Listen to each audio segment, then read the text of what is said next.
Hello बच्चों, आज अपन history का पार्ट 3 पढ़ेंगे।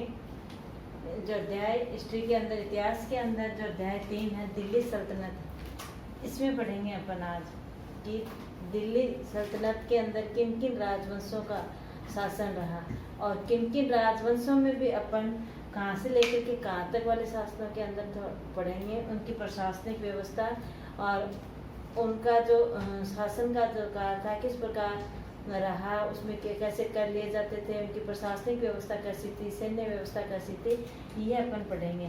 तो दिल्ली सल्तनत के अंदर किन किन शासकों का शासन रहा, पहले तो ये जान लेते हैं, ठीक है। तो सबसे है राजपूत वंश, ठीक है। राजपूत वंश में कौन? तोमर और कौन थे? अनंगपाल, ठीक है। उसके पश्चात चौहान, चौहान में कौन थे? पृथ्वीराज चौहान,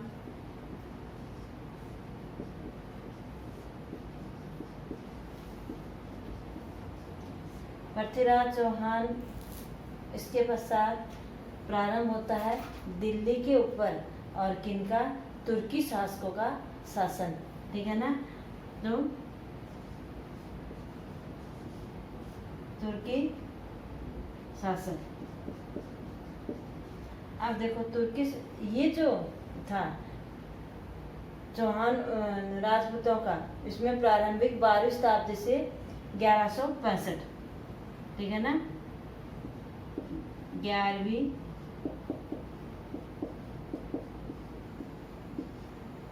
सॉरी 12वीं शताब्दी से 1165 तक इन वंश का शासन रहा था।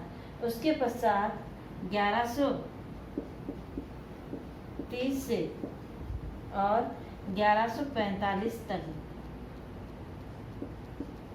अनंगपाल का शासन रहा। चौहान वंश का शासन 1165 से और 1192, ठीक है। चौहानों का शासन 1165 से 1192। उसके पश्चात 1175 से पृथ्वीराज चौहान का 1175 से 1192 तक शासन पृथ्वीराज चौहान का रहा था। अब है तुर्की शासकों का शासन कब से रहा? 1206 से लेकर के 1290 तक। इन्हीं के साथ भारत के अंदर और किसकी स्थापना होती है? तुर्की साम्राज्य की स्थापना होती है 1206 के अंदर, और इसी से क्या है, दिल्ली सल्तनत का शासन एक तरह से विस्तार के रूप में जाना जाता है। उसमें कौन थे? कुतुबुद्दीन ऐबक, तुर्की शासकों के अंदर कुतुबुद्दीन ऐबक। कुतुबुद्दीन ऐबक का 1206 से 1210। तुर्की शासकों का शासन कितने तक रहा? 1206 से 1290 में। 1206 से 1210 किसका रहा? कुतुबुद्दीन ऐबक का रहा। और फिर शमसुद्दीन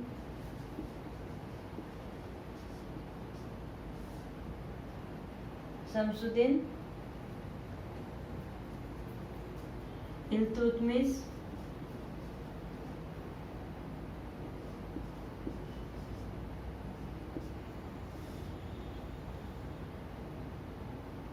इल्तुतमिश का कब से कब तक रहा? 1210 से और 1236। शमसुद्दीन इल्तुतमिश, इनका शमसुद्दीन इल्तुतमिश,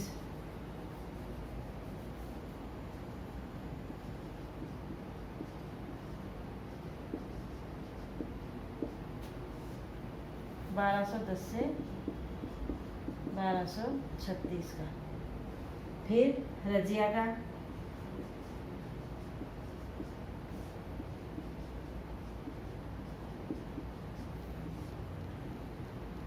रजिया सुल्तान का कितना रहा? 1236 से 1240 तक।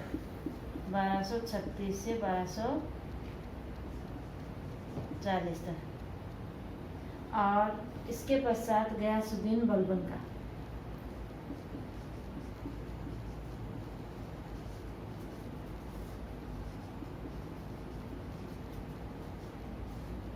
1266 से 1287 तक बलबन वंश का।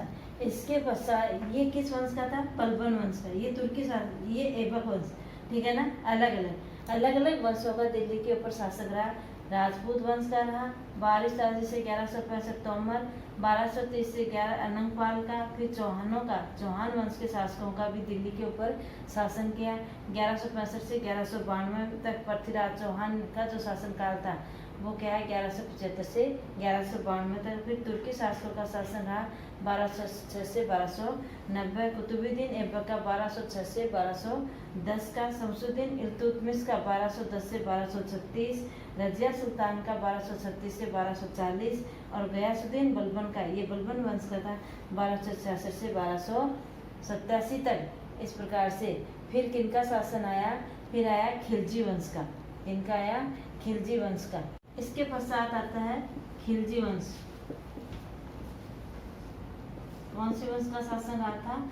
खिलजी वंश। खिलजी वंश का जो शासन था वो कब से कब तक रहा था? 1290 से 1320 तक। खिलजी वंश का जो शासन है वो कहाँ तक रहा था? 1290 से लेकर के 1320 तक। इस खिलजी वंश के शासक कौन कौन हुए थे? जलालुद्दीन खिलजी,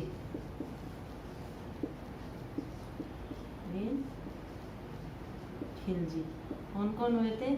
जलालुद्दीन खिलजी। जलालुद्दीन खिलजी का 1290 से और कब तक हुआ था? 1296 तक शासन रहा। फिर है अलाउद्दीन खिलजी।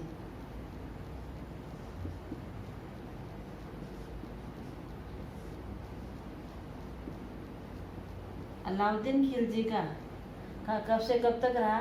1296 से और 1316 तक अलाउद्दीन खिलजी का शासन रहा।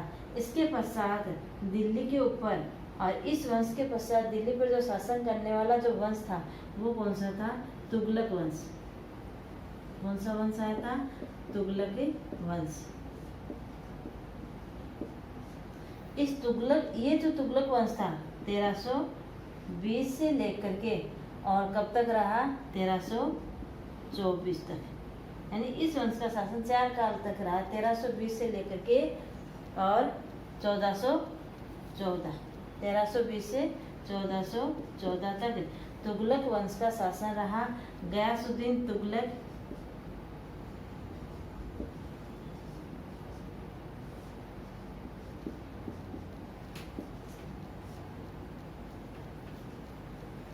गयासुद्दीन तुगलक का 1320 से 1324 तक गयासुद्दीन तुगलक का।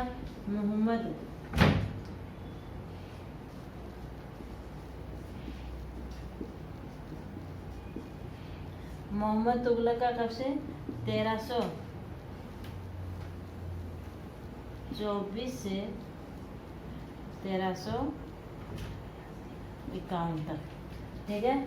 और इसके बाद फिरोज शाह तुगलक।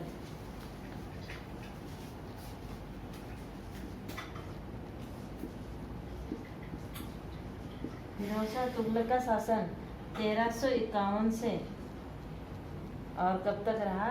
1388 तक तुगलक वंश का शासन रहा। इसके पश्चात किस वंश का शासन आया? सैयद वंश का, ठीक है। सैयद वंश का शासन 1414 से लेकर कब तक रहा? 1451 तक। और इस वंश का कौन सा हुआ? खिजर खान। 1414 से लेकर के 1421 तक। और फिर सैयद वंश के पश्चात दिल्ली पर जो शासन करने वाला जो वंश है वो कौन सा है? लोधी वंश। लोधी वंश का शासन, इस वंश की नींव की स्थापना करने वाला कौन था? बहलोल लोधी। बहलोल लोधी। और बहलोल लोधी का जो शासनकाल रहा वो कब से कब तक रहा? 1451 से और 1489 तक दिल्ली पर शासन रहा। ठीक है, 1451 से। इस वंश का जो अंतिम शासक था वो कौन था? इब्राहिम लोधी। और इब्राहिम लोधी का मुगलों इसी वंश के काल में दिल्ली पर जो शासन करने वाला वंश आ गया था वो कौन सा आ गया था? मुगल वंश आ गया था। तो 1312वीं शताब्दी से लेकर के और 1526 तक, 12वीं शताब्दी से लेकर के 1520 तक जो काल रहा, जिन जिन शासकों का जो शासन वो क्या है? दिल्ली सल्तनत का काल रहा। ठीक है ना। तो ये इस तरह से आपको ये याद रखना है कि दिल्ली के ऊपर किन किन वंश का शासन रहा। एक तरह से 1526 तक मान लीजिए कि आप 1526 तक किन किन वंशों का शासन रहा, वो जो काल कहलाता है वो दिल्ली सल्तनत का काल कहलाता है। और इसके पश्चात कौन सा जाता है? मुगलों का। अब देखो इसके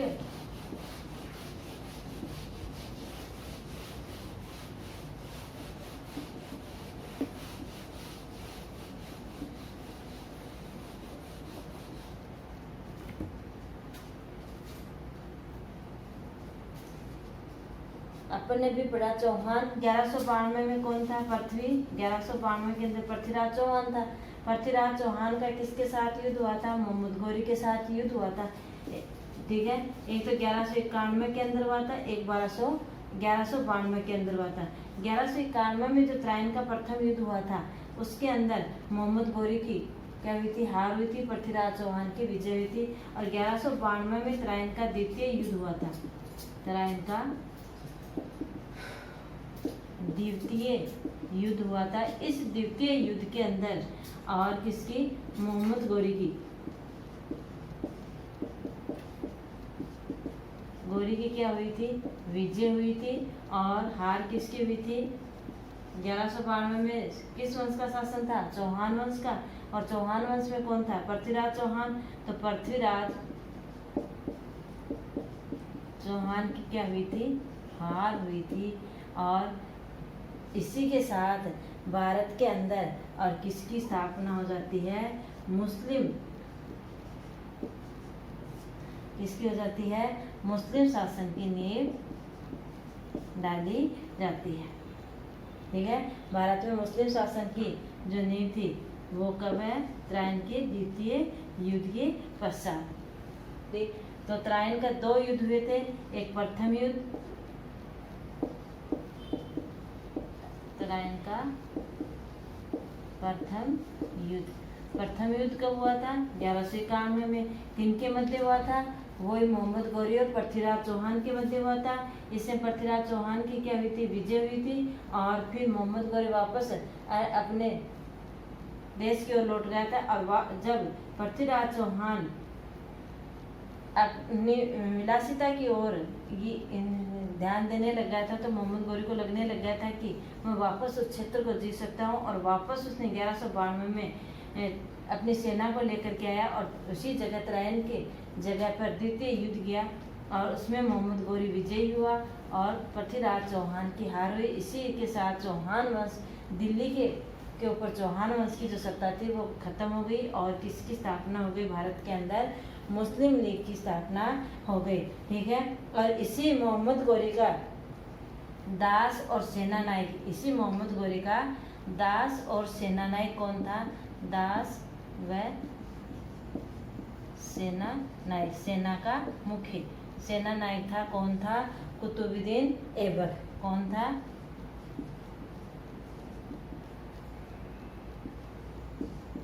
दीन ऐबक। इसके पश्चात अपने पढ़ा था ना पृथ्वीराज चौहान की स्थापना के समय, पृथ्वीराज चौहान वंश की स्थापना 1192 से।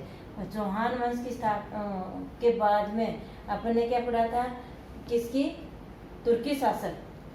तो ये तुर्क वहीं से आने वाले थे और वहां से किसकी स्थापना कर दी? मुस्लिम शासन की स्थापना कर दी। किसने कर दी? मोहम्मद गौरी ने। अब मोहम्मद गौरी के कोई पुत्र नहीं होने के था और उस समय उसका जो दास था, सेनानायक था, वो कौन था? कुतुबुद्दीन ऐबक था। और इसको सौंप करके उसने क्या कर लिया? अपने राज्य की ओर वो लौट गया था। किसने? मोहम्मद गोरी ने उस क्षेत्र को जीते। ये जो क्षेत्र जो उसने जीता था पृथ्वीराज चौहान से, उस क्षेत्र को और किसको दे करके लौट गया था? वो कुतुबुद्दीन ऐबक को दे करके और वापस अपने राज्य की ओर लौट गया था। और 1206 के अंदर, इसमें 1206 में पंजाब में के खोखरों 1206 में पंजाब के खोखरों का दमन करते हुए, खोखरों का दमन किया किसके सहयोग से? कुतुबुद्दीन ऐबक के सहयोग से खोखरों का दमन करके और वापस जब लौट रहा था तो उसे झेलम नदी के तट पर, और इन्हीं खोखरों का एक दूसरा जो दल था उसने उनकी क्या कर दी थी? उसकी हत्या कर दी थी। अब ठीक है, समझ में आया कि 1191 में अपन ने पढ़ा कि 12वीं शताब्दी से 1165 तक के किसका था? राजपूत वंशों का था। उसके पश्चात किसका आया था? चौहान वंशों का। और चौहान वंशों के साथ अपन पढ़ते हैं दिल्ली सल्तनत की शुरुआत, ठीक है ना। तो 1191 के अंदर तराइन का प्रथम युद्ध हुआ मोहम्मद गोरी पृथ्वीराज चौहान के बीच में। पृथ्वीराज चौहान इस युद्ध के अंदर विजयी होता है और मोहम्मद गोरी की हार होता है। ये यहाँ से कुछ समय के लिए वापस वहाँ अपने प्रदेश की ओर लौट जाता है और 1192 में वापस पुनः आता है और पृथ्वीराज चौहान के साथ फिर युद्ध करता है। उसमें पर मोहम्मद गोरी की विजय होती है, पृथ्वीराज चौहान की हार होती है। इसी के साथ दिल्ली के ऊपर जो चौहान वंश का जो शासन था वो खत्म होता है और भारत में मुस्लिम शासन की स्थापना होती है। वह मुस्लिम शासन की स्थापना कौन करने वाला होता है? मोहम्मद गोरी करने वाला होता है। और इसका दास और सेनानायक कौन होता है? कुतुबुद्दीन ऐबक होता है। कुतुबुद्दीन जो अपन किसके पढ़ेंगे? तुर्की शासक की स्थापना पढ़ेंगे। कुतुबुद्दीन ऐबक, क्योंकि तुर्की शासक का पहला शासक कौन बना? कुतुबुद्दीन ऐबक। तो कुतुबुद्दीन ऐबक की सहायता से ये क्या करता है? पंजाब के खोखरों का दमन करते हुए उस क्षेत्र को जीतते हुए और वापस पुनः कहाँ जाता है? अपने राज्य की ओर लौटता है। लौटते समय झेलम नदी के तट पर इन्हीं खोखरों का दूसरा जो दल होता है वो क्या करता है? मोहम्मद गोरी की क्या कर देता है? हत्या कर देता है। और उस समय जो दल सेनानायक जो होते थे वो क्या करते थे? सत्ता खुद लेने के लालच में और क्या करते थे? युद्ध कर बैठते थे। और ये कुतुबुद्दीन भी यही सोचता है कि अब यहाँ का जो क्षेत्र जीत करके और मैं मेरे अधीन कर लेता हूँ, मैं उसका शासक बन जाता हूँ। और इसी के साथ ही और क्या करता है वो? 1206 के अंदर और तुर्की शासक की स्थापना भारत के अंदर करता है, ठीक है। अब देखो, मोहम्मद गोरी के कोई पुत्र नहीं होने पर और सेनानायक और गवर्नर जो होते थे वो अपने अपने अधिकार में क्या करना चाहते थे? सत्ता प्राप्त करना चाहते थे। और इसी के साथ क्या करता है? कुतुबुद्दीन जो है प्रथम शासक होता है। और भारत के अंदर ये जो कुतुबुद्दीन है ये किस वंश का है? तुर्की शासक गुलाम वंश का। किस वंश का है ये? गुलाम वंश का। कौन से वंश का है? गुलाम वंश का। कुतुबुद्दीन जो है वो किस वंश का शासक है? गुलाम वंश का। क्योंकि ये किसका दास है? मोहम्मद गोरी का दास है, तो ये इनके गुलाम हो गए। तो इस वंश का नाम क्या रख दिया गया था? गुलाम वंश। तो गुलाम वंश का शासक था कुतुबुद्दीन ऐबक, और जो जिसने किसकी स्थापना की? दिल्ली सल्तनत की स्थापना की। तो दिल्ली सल्तनत की स्थापना करने वाला पहला शासक कौन था? कुतुबुद्दीन ऐबक था। तुर्की शासक की स्थापना करने वाला पहला शासक कौन था?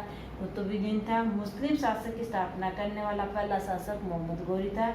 और दिल्ली सल्तनत की स्थापना उसने किसके साथ कर दी थी? 1206 के अंदर, जिसने कि कुतुबुद्दीन ऐबक। अब समझ में आएगा कि कुतुबुद्दीन ऐबक कौन था? मोहम्मद गोरी का दास था। और उसी के साथ उसने 1206 के अंदर दिल्ली सल्तनत की स्थापना कर दी।